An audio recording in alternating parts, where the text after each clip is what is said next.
ਸੋ ਸਵਾਗਤ ਕਰਦੇ ਹਾਂ ਜੀ ਇੱਕ ਵਾਰ ਫਿਰ ਆਪ ਸਭ ਦਾ ਅੱਜ ਦੇ ਇਸ ਰਿਲੀਜੀਅਸ ਸੈਗਮੈਂਟ ਵਿੱਚ। ਅੱਜ ਦੇ ਇਸ ਪ੍ਰੋਗਰਾਮ ਵਿੱਚ ਤੁਹਾਡੀ ਮੁਲਾਕਾਤ ਕਰਾਵਾਂਗੇ ਰਜਨੀ ਸ਼ਰਮਾ ਜੀ ਨਾਲ, ਜਿਹੜੇ ਕਿ ਪਿਛਲੇ ਹਫਤੇ ਇਹਨਾਂ ਨੇ ਸਾਡੇ ਨਾਲ ਗੱਲਬਾਤ ਕੀਤੀ ਸੀ। ਪੁਰਾਣਿਕ ਕਥਾਵਾਂ ਵਿੱਚੋਂ ਜਿਹੜੀ ਗਾਥਾ ਸ਼ੇਅਰ ਕੀਤੀ ਸੀ ਉਹ ਸੀ ਰਾਜਾ ਬਲੀ ਅਤੇ ਵਾਮਦੇਵ ਦੀ। ਉਸ ਸੰਬੰਧ ਵਿੱਚ ਆਓ ਮੁੜ ਤੋਂ ਤੁਹਾਨੂੰ ਜੋੜਦੇ ਹਾਂ ਅੱਜ ਦੇ ਇਸ ਪ੍ਰੋਗਰਾਮ ਵਿੱਚ। ਅਤੇ ਹਮੇਸ਼ਾ ਹੀ ਜਿਸ ਤਰ੍ਹਾਂ ਮੇਰਾ ਇਹ ਕਹਿਣਾ ਹੁੰਦਾ ਹੈ ਕਿ ਇਹ ਪ੍ਰੋਗਰਾਮਸ ਦਾ ਮਕਸਦ ਹੈਗਾ ਹੈ ਸਾਡੀ ਅਵੇਅਰਨੈਸ ਵਿੱਚ ਵਾਧਾ ਕਰਨ ਦਾ। ਜਿਸ ਵੀ ਧਰਮ ਵਿੱਚ ਸਾਡੀ ਆਸਥਾ ਹੈ ਉਹ ਹੋਰ ਮਜ਼ਬੂਤ ਹੋਵੇ, ਇਸ ਮਕਸਦ ਨਾਲ ਇਹ ਪ੍ਰੋਗਰਾਮਸ ਲੈ ਕੇ ਹਾਜ਼ਰ ਹੋਇਆ ਕਰਦੇ ਹਾਂ। ਤਾਂ ਆਓ ਤੁਹਾਡੇ ਨਾਲ ਦੁਬਾਰਾ ਤੋਂ ਗੱਲਬਾਤ ਕਰਦੇ ਹਾਂ ਕਿ ਵਾਮਦੇਵ ਤੇ ਨਾਲ ਉਸ ਤੋਂ ਬਾਅਦ ਰਾਜਾ ਬਲੀ ਦੇ ਵਿਚਕਾਰ ਕੀ ਵਾਰਤਾਲਾਪ ਹੁੰਦੀ है तो इस विचों असी की सीख सकते हैं। जी Anu ji, welcome to the program. Thank you.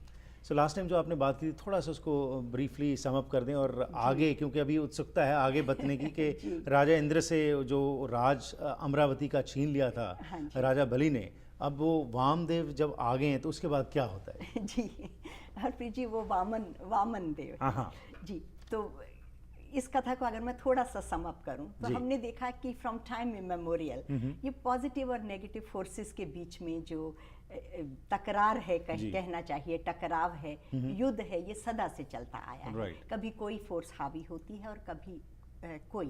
इसी तरह से उसको अगर हम अपनी डे टू डे लाइफ में देखें, हमारे साथ भी ऐसा ही है कि कभी हमारी नेगेटिव एनर्जी जो है वो हमारे ऊपर ज़्यादा हावी होती है और कभी पॉजिटिविटी में लाइफ चलती है। So it is everywhere the same. इसी तरह से देवताओं में और दैत्यों में भी युद्ध होते रहे, लेकिन हमने पिछली बार देखा कि दैत्यों के वंश के राजा बलि थे, वो प्रहलाद और हिरण्यकश्यप के वंश के थे। दैत्यों का वंश था उनका, लेकिन वो अपनी संयम, नियम और तपश्चर्या से, गुरु सेवा से बलवान होके उन्होंने इंद्र पे चढ़ाई की और उसका राज्य छीन लिया। ये सब देख के जो देवताओं की माता थी अदिति, उनको बहुत दुख हुआ और उन्होंने कश्यप ऋषि से प्रार्थना करके उसका उपाय पूछा। और कश्यप ऋषि के उपाय बताने पर उन्होंने उस कठिन व्रत को किया और उसके बाद भगवान प्रकट हुए और अदिति से उन्होंने वर मांगने के लिए कहा। अदिति ने वर में भगवान से भगवान को ही मांग लिया, कुछ और मांगने के बजाय। और तब भगवान उनके यहाँ पुत्र के रूप में जन्म लेंगे, ऐसा कह के उन्होंने अदिति को वरदान दिया। तो ये हमने पिछली बार यहाँ देखा। उसके बाद जब भगवान अदिति और कश्यप के आश्रम में प्रकट हुए चतुर्भुज रूप में, उसके बाद उन्होंने देखते ही देखते एक छोटे बालक का रूप ले लिया, जो कि 7 वर्ष का बालक है। हरप्रीत जी, एक इसमें थोड़ी सी बात ये भी है कि हम ऐतिहासिक तौर पे भी देखें, भगवान राम का जन्म हुआ, जब भी भगवान ने अवतार लिया, भगवान राम का जन्म हुआ तो उन्होंने, उनकी बाल लीला है कि वो राजा दशरथ के आंगन में छोटे से वो खेलते थे। और इसी तरह से जब हम भगवान कृष्ण ने अवतार लिया तो उनकी भी बाल लीला है। लेकिन वामन देव के अवतार में बाल लीला का कहीं भी वर्णन नहीं है। और ये बात भागवत में बताई गई है कि भगवान सीधे ही वो 7 वर्ष के बच्चे के रूप में हो गए थे और उसके बाद उन्होंने जिस काम के लिए वो आए थे, that was a big project, क्योंकि स्वर्ग के देवताओं का पूरा राज्य ही जो है वो दैत्यों के पास चला गया था। तो कभी कभी इस तरह से हम देखते भी हैं कि ऐतिहासिक पक्ष की जो इम्पोर्टेंस है जी, अगेन मैं वही है कि है उसके ऊपर बहुत सारे किंतु परंतु हो सकते हैं, लेकिन जो उसमें से चीज़ हम ग्रहण कर सकते हैं यही है कि आज भी यही देखा जाता है कि कई बारी जो इंसान अच्छा है, ईमानदार है, उसके ऊपर भारू हो जाती हैं वो नेगेटिव फोर्सेस जिसकी आप बात कर रहे हैं। और कई बार हम कहते हैं कि यार ये देखो, ये तो इंसान बड़ा ईमानदार था, ये इसने तो कभी किसी का बुरा सोचा ही नहीं है, और देखो इसके साथ क्या बीत रही है। जबकि वो लोग जो कि करप्ट भी हैं, गलत काम भी करते हैं और सब कुछ करते हैं, और वो देखो कितना आनंद ले रहे हैं। सो ये एक सोच आम तौर के ऊपर आज बात होती है कि करप्ट लीडर, करप्ट नेता क्या क्या नहीं करते, पर वो देखो कहाँ पे वो तो एंजॉय कर रहे हैं, और एक आदमी जो कि मेहनत से कमाई कर रहा है वो तो सिर्फ अपना गुजारा ही कर सक रहा है। सो ये जो आपने बात की ना, फाइट की जो डिविसिव फोर्सेज हैं, नेगेटिव और पॉजिटिव, ये चलती ही रहती है। And again from the historical perspective जो भी है वो एक मकसद है समझने का कि इसमें क्या बताया क्या जा रहा है। जी हरप्रीत जी, ये बहुत सुंदर बात आपने कही कि ऐतिहासिक पक्ष तो है ही, अब आपने ये इसका सामाजिक पक्ष देखा, लेकिन जो असली भागवत पुराण की और इन कथाओं की जो मैं कहती हूँ कि ब्यूटी और उसका जो महत्व और इसेंस है वो आध्यात्मिक है, वो आध्यात्मिक है। और आध्यात्मिक जब हम देखते हैं तो ये संस्कृत में जो ये सारे शब्द हैं इनके दूसरे अर्थ भी हैं। तो जैसे जैसे मनुष्य साधना में गहरा उतरता है, जिस वक्त वो गहरा उतरता है साधना में, और तब उसको ये अर्थ और भी खुलते हैं जी। तो इसीलिए इन अर्थों को थोड़ा सा हाइड भी करके रखा गया है कि कई बार वो आम बुद्धि में जो हमारा डे टू डे लाइफ में हमारी इतनी भाग दौड़ है कि थोड़ी सी गहरी बात तो हम समझ ही नहीं पाते हैं। लेकिन यही जब हम शांत मन से बैठते हैं तो कभी कभी बड़ी पुरानी कही हुई बात भी that comes back to us and make sense. तो अब जो अदिति है, जैसे हमने कहा देवताओं की माता है, पॉजिटिव फोर्सेस कहें, अदिति का अर्थ होता है ब्रह्माकार वृत्ति। तो मैं अभी उस पक्ष को, अगर आध्यात्मिक को यहाँ ना भी हम छेड़े, क्योंकि वो बहुत गहन साधना की बातें हैं, लेकिन द ब्यूटी ऑफ दिस पुराना इज कि it's although it is historical and psychological and spiritual and social, so many aspect, तो वो उसी के लेयर अंदर लेयर है। और इसीलिए ये सनातन धर्म है, यूनिवर्सल है, इसीलिए ये बातें सदा चलती रहेंगी और आगे भी आने वाले समय में। ये आज के साहित्य नहीं है, ये आज बिल्कुल हजारों साल पुरानी बात है, वो आज भी उतनी ही इम्पोर्टेंट है जितनी कि उस समय थी। और जिस वक्त कोई व्यक्ति साधना में गहरा उतरता है और अगर उसने ये कथाएं पढ़ी हैं एंड सडनली वो सब अर्थ उसके ऊपर खुलते हैं, तो उसका मन एकदम गदगद हो जाता है, कृतकृत्य हो जाता है, श्रद्धा से भर जाता है उन ऋषियों के प्रति जिनकी ऐसी गहरी सोच थी जी। तो अब हम अपनी इस कथा पे वापस आए। तो जो राजा बलि, शुक्राचार्य ने उनसे कहा कि ये जो तुमने स्वर्ग का राज्य है, हम इसको अब सस्टेन कैसे करें। कई बार ऐसा होता है कि to acquire property is one thing, but to maintain is and to sustain it is not that easy. Absolutely, तो उसमें क्या है, तो वो उनसे हमेशा उन्होंने कहा कि तुम बड़े दान करो और यज्ञ किया करो, तो उससे जो तुम्हारी ये चीजें हैं ये बनी रहेंगी। तो एक बार नर्मदा नदी के तट पे कई अश्वमेध यज्ञ राजा बलि ने किए। तो एक बड़ी यज्ञशाला बनाई गई और उसके अंदर ये यज्ञ वो कर रहे थे। अब ये जो वामन देव का अवतार हुआ, इनको जब पता चला तो ये वो राजा बलि की यज्ञशाला में गए। तो ऐसे खूबसूरत जिस वक्त ये माहौल है कि वो चल रहा है, यज्ञ चल रहे हैं, मंत्रोच्चारण है, अग्नि प्रज्वलित है, हवन और आहुतियां दी जा रही हैं, बड़े बड़े गण्यमान्य, राजा का यज्ञ है तो बड़े बड़े गण्यमान्य व्यक्ति हैं। और यहाँ पर ये एक छोटा सा ब्राह्मण बालक बौना, ये उसका प्रकट होता है और इसका ऐसा तेजस्वी चेहरा कि जैसे अभी अभी सूर्य उदय हो गया, ऐसा खूबसूरत। तो सभी की जो नजर है वो उस बच्चे के ऊपर आ जाती है। और क्योंकि भारतीय परंपरा है कि अगर आपके पास कोई भी ऐसे अतिथि आ जाएं बिना बुलाए हुए तो आप उनका हमेशा स्वागत करें। ऐसी ये हमारी भारतीय गौरव वाली संस्कृति और परंपरा है। तो राजा बलि ने उठ के उस बच्चे का स्वागत किया और उसको छोटा बालक ही समझे और उसके छोटे हाथ पैर सुंदर देख के उनका मन बड़ा खुश हुआ। उनको ऐसे लगा जैसे कुछ बड़ा शुभ सा होने जा रहा है, ऐसा उनको लगा। तो उन्होंने उस बच्चे का स्वागत किया और उससे कहा कि तुम इस यज्ञ में आए हो, तुम्हारा स्वागत है। तो उस बच्चे ने राजा बलि के पूर्वजों की प्रशंसा करनी शुरू की कि देखो आपके दादा प्रहलाद तो इस प्रकार थे और उन्होंने कैसे भक्त थे और कैसा। वो भी बड़े हैरान हुए कि ये तो छोटा सा बालक है और इसकी बातें देखो। फिर उसके बाद उन्होंने उनसे कहा कि आपके पिता विरोचन, उनकी तो दान और उनका जो है संयम और नियम और धैर्य वो तो प्रसिद्ध है। तो राजा ये सुन के बहुत और भी ज्यादा खुश हुए। तो उन्होंने उससे कहा कि आप मांगो हमसे, क्या मांगते हो, और जो भी आज हम बहुत खुश हैं और तुम यज्ञ के मौके पे आए हो, तो जो भी तुम चाहते हो कि कोई अच्छा सा कोई घर बार ऐश्वर्य राज्य, जो भी तुम चाहते हो वो सब मांग लो। तो वो बालक ने कहा कि मुझे तो कहीं पर एकांत में बैठना अच्छा लगता है, तो आप मुझे सिर्फ 3 कदम भूमि के दे दें। तो मैं उसमें आराम से बैठ के अपनी एकांत में तपश्चर्या करूंगा। जी। राजा को हंसी आ गई, ये सोच के कि कैसी बालक बुद्धि है, मैं उससे क्या क्या कह रहा हूँ, और ये छोटा सा बालक और 3 कदम भूमि के, दैट्स ऑल ही वांट्स, कि तुमको मांगना भी नहीं आता है, ठीक, कुछ तो मांगा होता, क्योंकि राजा की देने की उस समय उनका ये सोच रहे थे कि जो भी मांगेगा मैं उसको दे दूं, क्योंकि इतने वो खुश हुए थे, इतने खुश हुए थे। राइट। लेते हैं एक छोटी सी ब्रेक जी, वापस आते हैं और उसके बाद इसी वार्तालाप जो होती है आगे क्या होता है और क्या कैसे तरीके से ये राज वापस आता है या नहीं आता है, इसके बारे में जानकारी लेते हैं इस ब्रेक के बाद।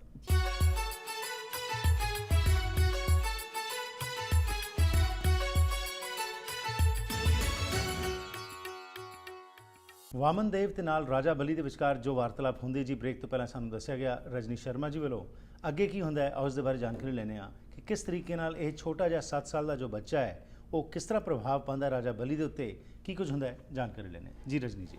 जी, तो राजा बलि के उस यज्ञ में उन्होंने सोचा कि ये कुछ भी मांग ले बालक, इस तरह से उन्होंने उसको कहा कि तुम कुछ मांगो, लेकिन उसने केवल 3 पग भूमि के मांगे जी। अब राजा उसको ये देने ही जा रहे थे कि मैं तुम्हें देता हूँ, उनके गुरु जो शुक्राचार्य हैं वो समझ गए। शुक्राचार्य ने अपने योग तपोबल से देख लिया कि ये साधारण बालक नहीं है जी।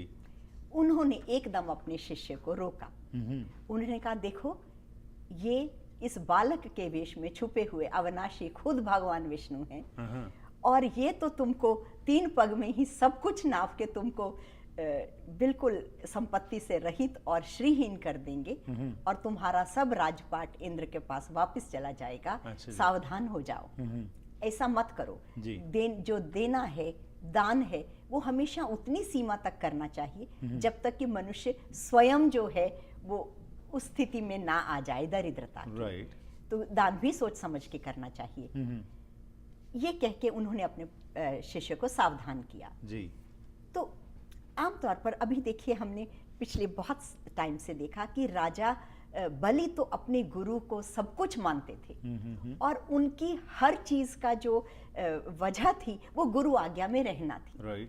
लेकिन इस वक्त इस बालक को देख के और अपने देने की बात को सोच के उन्होंने अपने गुरु की अवज्ञा कर दी, और उन्होंने अपने गुरु से ही कहा कि मैंने तो ये देखा है कि जो भोग हैं, ऐश्वर्य हैं, यही सब कुछ जो है मनुष्य के असंतोष का कारण है और उसको कर्म बंधनों में डालने वाला है। तो अगर सबसे ज्यादा जो उनको मन में ये बात आई कि किसी को देने का कह के और फिर उससे वापस जाना, तो ये तो ऐसे हो जाएगा कि बड़ी अपकीर्ति होगी मेरी। तो उन्होंने कहा कि हमें ऐसा नहीं लगता है कि किसी भी मनुष्य को, अगर तुम किसी से ये वादा करो, ये प्रॉमिस करो कि मैं तुम्हें दूंगा या तुम्हारी मदद करूंगा, और फिर उसे पीछे हटे, तो ये उन्होंने कहा कि ये दुष्कर्म है। अभी भी राजा बलि में वो स्वाभिमान था जी, जो आपने बात की, ऐसा नहीं करना चाहिए। पर आज जो हम समाज में देखते हैं, कई बार बहुत कुछ कह दिया जाता है और उसको पूरा नहीं किया जाता। सो इससे ये सीखना चाहिए कि दृढ़ता जो है वो होनी चाहिए जो भी हम वचन कर रहे हैं, क्योंकि जो हम बोलते हैं, या तो पहले बोले ना, अगर बोल दें तो जो मर्जी उसका रिजल्ट हो उसके ऊपर फॉलो करना चाहिए जी। और राजा बलि के मन में एक बात और भी आई, उन्होंने सोचा कि ये अगर बालक है और 3 पग भूमि के लेगा तो क्या ले लेगा, लेकिन अगर ये सचमुच में भगवान विष्णु है तो भगवान विष्णु मेरे पास मांगने आए जी, मैं उन्हें कैसे मना कर सकता हूँ। चाहे वो ऐसा उनके मन में इतने समय का जो उनका यज्ञ, नियम, जप, तप सब चल रहे थे, ऐसी उनके मन में सात्विकता आ रही थी जी। तो उन्होंने कहा कि अपने गुरु से कहा कि चाहे कुछ भी हो, मैं अब अपनी अपकीर्ति से डरता हूँ, और मैं तो जो मैंने प्रण किया है मैं वो इसको पूरा करूँगा। तो गुरु को इस बात के ऊपर उनको अच्छा नहीं लगा, और उन्होंने अपने शिष्य को एक वचन कह दिया कि जाओ तुम लक्ष्मी से हीन हो जाओ। अच्छा, हो क्या जाओगे, अब तुमसे ये ले ही लेंगे, ऐसा उन्होंने सोचा। तो उसके बाद वहीं पर नर्मदा नदी के तट पे वो यज्ञशाला थी, जो राजा बलि ने अपने हाथ में जल लिया और संकल्प किया कि बालक, मैंने तुम्हें जो दान किया, मैं प्रतिज्ञा करता हूँ कि मैं तुम्हें दूंगा, तुम मांगो, जाओ अपनी मर्जी से ये भूमि 3 कदम ले लो। 3 कदम ले लो। जी। जैसे ही वो उन्होंने संकल्प किया, हरप्रीत जी मैं आपको अगर थोड़ा सा वापस ले जाऊं भगवत गीता की तरफ, तो हमने देखा था कि वहां पर अर्जुन को भगवान ने एक विराट रूप के दर्शन दिए थे, जिसमें उनका जो शरीर है वो जमीन से लेके और आसमान तक जी, जी। बड़ा था और सभी कुछ उस बीच था। देखते ही देखते उस बच्चे का जो शरीर है वो उस तरह से बढ़ने लगा कि उसने बिल्कुल उनके मान लो कदम पृथ्वी पे हैं और उनका सर जो है वो आसमान में लगा हुआ है। और उन्होंने एक कदम लिया और उससे पूरी पृथ्वी नाप ली। उन्होंने दूसरा कदम उठाया और स्वर्ग को नाप लिया। उन्होंने कहा राजन बोलो तीसरा पग कहाँ है, तीसरे पग के लिए कहाँ जगह है जी। तो बची नहीं। तो अब अगर तुम्हारा जो वचन है अगर वो असत्य होता है तो तुमको पाप का भागी बनना पड़ेगा। और बड़े अभिमान से तुमने कहा मैं दूंगा, अब उस वचन को पूरा करने की बारी है, बताओ मैं क्या करूं। जी। ये जो बाकी के जो दैत्य देख रहे थे, क्योंकि स्वर्ग का राज्य वो भी भोग रहे थे, उनको ये देखकर बहुत बुरा लगा कि ये क्या मूर्खता का काम राजा बलि ने कर दिया। और अपने साथ साथ हम सबको भी इस तरह से उन्होंने श्रीहीन और संपत्तिहीन कर दिया। वो तो सोचा उन्होंने अपने हथियार लेके वो भगवान को मारने के लिए दौड़े, लेकिन उन्होंने वहीं रोक दिया राजा बलि ने। और उन्होंने कहा नहीं, और भगवान की तरफ उन्होंने देखे, उनकी तरफ मुखातिब हुए और उन्होंने कहा कि ठीक है, आपने एक पग से पृथ्वी नाप ली, एक पद से आपने स्वर्ग नाप लिया, आपका तीसरा जो कदम है वो मेरे सर के ऊपर आप रखें, क्योंकि ये अभी जगह बची हुई है। जी। राजा उनके कहने पे भगवान ने अपना कदम राजा बलि के सर पे रख दिया और सारे ही लोकों में बलि की जो है वो जय जयकार होने लगी। आज तक हम राजा बलि की इस बात को याद रखते हैं। हालांकि सर्वस्व उनका भगवान ने ले लिया, लेकिन जो उनको दिया, जिसको भगवान ही मिल गए, भगवान के चरणों का आश्रय ही जिसको मिल गया, उसके तो कई जन्म सार्थक हो गए। जी। तो उसके बाद भगवान ने जो स्वर्ग का राज्य था वो इंद्र, जो अब उनके बड़े भाई भी हैं, क्योंकि वो कश्यप ऋषि और अदिति के भी पुत्र हैं जी, तो उन्होंने वो राज्य उनको वापस दिया और राजा बलि से कहा कि ये जो पाताल लोक है, सूतल जिसको कहें, इसमें तुम्हारा राज्य सदा सदा के लिए रहेगा। तुम अपने सभी वंशजों को लेके वहाँ जाओ और अखंड जब तक ये पृथ्वी कायम है तुम लोग वहाँ राज्य करोगे। ऐसा भगवान ने उनको आशीर्वाद दिया। इस वामन अवतार की एक जो बहुत खूबसूरत और विलक्षण बात है बाकी अवतारों से, कि हमने देखा कि जब भगवान राम का अवतार हुआ था तो जो ऋषियों से और देवताओं से वैर रखने वाले रावण, तो भगवान ने उनका वध कर दिया था। और जो भगवान कृष्ण के वक्त में जो कंस थे वो देवताओं का और ऋषियों से बैर रखते थे, तो भगवान ने उनका वध कर दिया। यहाँ पर भी ये दैत्य थे और देवताओं से द्वेष करके उन्होंने जो है उनका राज्य ले लिया था। लेकिन भगवान ने उनकी इस प्रक्रिया को देख के कि इतनी उनके मन में श्रद्धा देने के प्रति, दान के प्रति, अपने वचनों के प्रति, अपनी सहृदयता के प्रति, और सबसे बड़ी बात कि अगर भगवान को सामने देख के सर्वस्व न्यौछावर करने के लिए भी वो नहीं हटे, तो इसमें उनका वध करने के बजाय उनको अखंड राज्य भगवान ने दिया। तो 2-3 बातें हमें आज के जीवन में समझने की ये हैं कि जो देने वाला है वो हमेशा बड़ा होता है, और मांगने के लिए चाहे भगवान भी जाएं, उन्हें छोटे होके जाना पड़ता है। जिस तरह से कि वो वामन का रूप लेके लेने के लिए गए थे। तो शुकदेव मुनि ने जब ये राजा परीक्षित को सारा वृतांत सुनाया और बताया कि दान की कितनी महिमा है, वो इस जन्म को से ना होकर आगे तक भी तुम्हारी मदद और रक्षा करती है, किए हुए सत्कर्म व्यर्थ नहीं जाते, ये हमें इस कथा से सीखने जी बिल्कुल, की उसके बात अंदर है। जो दान की आपने बात की है, अगर बिना किसी लाभ के हम दे रहे हैं दान, तो उसका जो है उसका फल कह लें या उसका जो बेनिफिट है वो मच मच मोर है एज़ कम्पेयर टू कि जो हम ट्रेड बना लेते हैं कि अगर मैंने ऐसा किया तो मुझे ये मिलना चाहिए। सो ये चीज़ हमें ज़रूर सोच लेनी चाहिए कि दान बिल्कुल करना चाहिए, पर दान जो है, ये दान का भी जो सिस्टम है इसके अंदर सिर्फ यही ना हो कि हम सिर्फ कुछ लेने के लिए वो दान दे रहे हैं, बल्कि ओपननेस, अनकंडीशनल अगर होगा तो उसका आपको बेनिफिट मिलेगा। अच्छा, दूसरी तरफ जो अब इसके अंदर अगेन एक कॉन्ट्रडिक्शन जो है ये है कि जैसे पहले इंद्र का राज जो था वो भी भगवान के देवते थे, उनका लिया, और उसके बाद भगवान आप स्वयं जो है वामन के रूप में आके वो करते हैं। तो क्या इसके बारे में कोई वार्तालाप लिखी गई है इन गाथाओं में कि राजा बलि ने जब वो किया था उनकी क्या सोच थी, और जब वो बाद में जैसे आपने बात की वो पक्के थे अपने वचन के, वो हिले नहीं, चाहे उनको ये पता लग गया, उनके गुरु ने कहा कि भाई तुम्हारा तो सारा राजपाट चले जाएगा, लेकिन ही वॉज एडमेंट, दृढ़ थे कि भाई जो मैंने कह दिया उसको पूरा करूँगा। सो इसके बारे में भी कुछ कहीं बात आती है कि उस समय क्या उनकी सोच थी जब उन्होंने इंद्र का जो राज था अमरावती का वो छीन लिया, और उसके बाद जब ये वामन देव ने जब एक ही बारी जो मांगा और इसके बावजूद कि उन्हें बता दिया गया कि तुम्हारा नुकसान होगा, लेकिन फिर भी उन्होंने इसको किया। जी, मैं आपकी बात समझ रही हूँ कि एक तरफ तो वो उनके अंदर ये आप मतलब ऐसा लगता है कि एक ग्रीड है कि he wants to take and now he is ready to give it anyway। Harpreet जी, 2-4 बातें यहाँ बहुत समझने की हैं। हम अपने रोजमर्रा के जीवन में भी देखें कि कोई भी चीज की जब हमें प्राप्ति करनी होती है, किसी भी चीज की प्राप्ति करनी होती है, तो हमें वो चीज बहुत बड़ी लगती है जी। लेकिन मिल जाने के बाद उसकी हम इतनी वैल्यू नहीं, इतनी वैल्यू हम नहीं करते हैं। तो जब स्वर्ग का राज्य, वो ऐसा लगता था अमरावती पता नहीं भोग ऐश्वर्यों से भरी हुई क्या चीज है, लेकिन जब वो राजपाट उन्होंने भोग लिया तो उनको लगा कि कितना ही ऐश्वर्य हो, कितना ही भोग हो, वो जो अंदर का असंतोष है वो तो कम होता नहीं इससे, वो तृप्ति तो आती नहीं। वो तृप्ति तभी आएगी अगर हम अंदर से संतुष्ट हों और हमें जो कुछ भी मिला है उसी में हम रह के उसका शुक्र करें, और जो भी हम दान दे सकते हैं, ये चीज़ मेरे ख्याल से अगर हम आज ये इस कथा से सीखें तो हमारे जीवन में बहुत बढ़िया एक परिवर्तन आ सकता है। बिल्कुल। Thank you very much for this information, बहुत बहुत शुक्रिया। Thank you.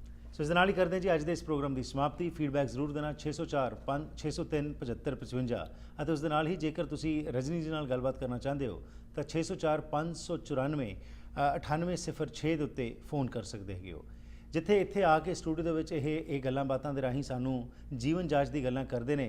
ਇਹ ਹਿਸਟੋਰੀਕਲ ਪਰਸਪੈਕਟਿਵ ਤੋਂ ਲੈ ਕੇ ਅੱਜ ਇਸ ਦੇ ਵਿੱਚੋਂ ਅਸੀਂ ਕੀ ਸਿੱਖਣਾ ਇਸ ਦੇ ਉੱਤੇ ਫੋਕਸ ਕੀਤਾ ਜਾਂਦਾ ਹੈ। ਉਸ ਦੇ ਵਿੱਚੋਂ ਅਗੇਨ ਬਹੁਤ ਸਾਰੇ ਇਫਸ ਐਂਡ ਬਟਸ ਹੋ ਸਕਦੇ ਨੇ, ਲੇਕਿਨ ਅਸੀਂ ਉਹੀ ਚੀਜ਼ ਆਪਣੇ ਮਨ ਵਿੱਚ ਬਿਠਾਈਏ ਜਿਹੜੀ ਕਿ ਅਸੀਂ ਸਮਝਦੇ ਹਾਂ ਕਿ ਸਾਨੂੰ ਚੰਗੀ ਲੱਗਦੀ ਹੈ ਤੇ ਉਸ ਵਿੱਚੋਂ ਗ੍ਰਹਿਣ ਕਰ ਸਕਦੇ ਹੈਗੇ ਆ। ਤੇ ਨਾਲ ਹੀ ਇਹ ਜਿੱਥੇ ਕਿ ਇੱਥੇ ਆ ਕੇ ਗੱਲਾਂ ਬਾਤਾਂ ਕਰਦੇ ਨੇ, ਪਰ ਨਾਲ ਇਹ ਕੋਸ਼ਿਸ਼ ਕਰ ਰਹੇ ਨੇ ਕਿ ਘਰਾਂ ਦੇ ਵਿੱਚ ਵੀ ਅਸੀਂ ਸਾਰੇ ਰਲ ਮਿਲ ਕੇ ਇਹ ਸੋਚ ਨੂੰ ਜੇਕਰ ਅਸੀਂ ਇਕੱਠੇ ਰਲ ਮਿਲ ਕੇ ਬਿਹਤਰ ਬਣਾ ਸਕੀਏ ਤਾਂ ਉਹ ਬਿਹਤਰ ਹੋਵੇਗਾ ਸਾਡੇ ਸਭ ਵਾਸਤੇ। ਸੋ ਇਸ ਕਰਕੇ ਇਹਨਾਂ ਨਾਲ ਤੁਸੀਂ ਸੰਪਰਕ ਕਰ ਸਕਦੇ ਹੋ। ਧੰਨਵਾਦੀ ਅਸੀਂ ਆਪਣੇ ਸਪਾਂਸਰ ਅਤੇ ਐਡਵਰਟਾਈਜ਼ਰ ਦੇ, ਜਿਨ੍ਹਾਂ ਦੀ ਬਦੌਲਤ ਇਹ ਪ੍ਰੋਗਰਾਮਸ ਤੁਹਾਡੇ ਤੱਕ ਪਹੁੰਚਦੇ ਨੇ। ਪਿਛਲੇ ਲੰਮੇ ਸਮੇਂ ਤੋਂ ਅਸੀਂ ਹਰ ਰੋਜ਼ ਤੁਹਾਨੂੰ ਬੇਨਤੀ ਕਰਦੇ ਹਾਂ ਕਿ ਇਹ ਇਕੱਲਾ ਉੱਤਰੀ ਅਮਰੀਕਾ ਦਾ ਪ੍ਰੋਗਰਾਮ ਹੈ ਜਿਸ ਵਿੱਚ ਕਿ ਹਰ ਰੋਜ਼ ਤੁਹਾਡੇ ਘਰਾਂ ਦੇ ਵਿੱਚ ਆ ਕੇ ਸਪਿਰਿਚੁਅਲਿਟੀ ਬਾਰੇ ਡਿਸਕਸ਼ਨ ਹੁੰਦੀ ਹੈ। ਅੱਜ ਦੇ ਸਮਾਜ ਵਿੱਚ ਜਿੱਥੇ ਕਿ ਅਸੀਂ ਦੇਖ ਰਹੇ ਹਾਂ ਕਿ ਹਰ ਪਾਸੇ ਇੱਕ ਵੱਖਰੀ ਸੋਚ ਚੱਲ ਰਹੀ ਹੈ, ਅਸੀਂ ਇਹ ਕੋਸ਼ਿਸ਼ ਕਰਦੇ ਹਾਂ ਕਿ ਅਸੀਂ ਜਿਹੜੇ ਸਾਡੇ ਸਿਧਾਂਤ ਨੇ, ਜੋ ਸਾਡਾ ਫੰਡਾਮੈਂਟਲ ਹੈ ਸਪਿਰਿਚੁਅਲਿਟੀ ਦਾ, ਉਸ ਨੂੰ ਅਸੀਂ ਬਰਕਰਾਰ ਰੱਖੀਏ ਤੇ ਤਦ ਹੀ ਪੋਸੀਬਲ ਹੋ ਸਕਦਾ ਜੇਕਰ ਤੁਹਾਡਾ ਸਹਿਯੋਗ ਮਿਲੇ। ਸੋ ਅਸੀਂ ਧੰਨਵਾਦੀ ਹਾਂ ਜਿਹੜੇ ਸਪਾਂਸਰਸ ਤੇ ਐਡਵਰਟਾਈਜ਼ਰ ਸਾਨੂੰ ਸਪੋਰਟ ਕਰਦੇ ਨੇ, ਤੇ ਨਾਲ ਆਪ ਜੀ ਨੂੰ ਵੀ ਬੇਨਤੀ ਕਰਦੇ ਹਾਂ ਕਿ ਇਸ ਪ੍ਰੋਗਰਾਮ ਨੂੰ ਨਿਰੰਤਰ ਅੱਗੇ ਚਲਾਉਣ ਵਾਸਤੇ ਸਾਡਾ ਸਹਿਯੋਗ ਜ਼ਰੂਰ ਦਿਓ। ਐਡਵਰਟਾਈਜ਼ਰਸ ਨੂੰ ਆਫ ਕੋਰਸ ਜਿਹੜੀ ਵੀ ਐਡਵਰਟਾਈਜ਼ਮੈਂਟ ਦੇ ਰਾਹੀਂ ਕੁਝ ਖਰੀਦਣਾ ਹੈ ਤੁਸੀਂ ਉਹਨਾਂ ਕੋਲ ਜਾ ਕੇ ਉਹਨਾਂ ਨੂੰ ਸਪੋਰਟ ਕਰੋ, ਤੇ ਨਾਲ ਜੇਕਰ ਤੁਸੀਂ ਕੋਈ ਬਿਜ਼ਨਸ ਕਰਦੇ ਹੋ ਤਾਂ ਇਸ ਪ੍ਰੋਗਰਾਮ ਵਿੱਚ ਐਡਵਰਟਾਈਜ਼ਮੈਂਟ ਜਾਂ ਸਪਾਂਸਰਸ਼ਿਪ ਰਾਹੀਂ ਸਾਨੂੰ ਮਦਦ ਕਰੋ। ਲੈਣਾ ਆ ਗਿਆ ਜੀ, ਫਿਰ ਮੁਲਾਕਾਤ ਕਰਾਂਗੇ, ਤਦ ਤੱਕ ਗੁੱਡ ਬਾਏ।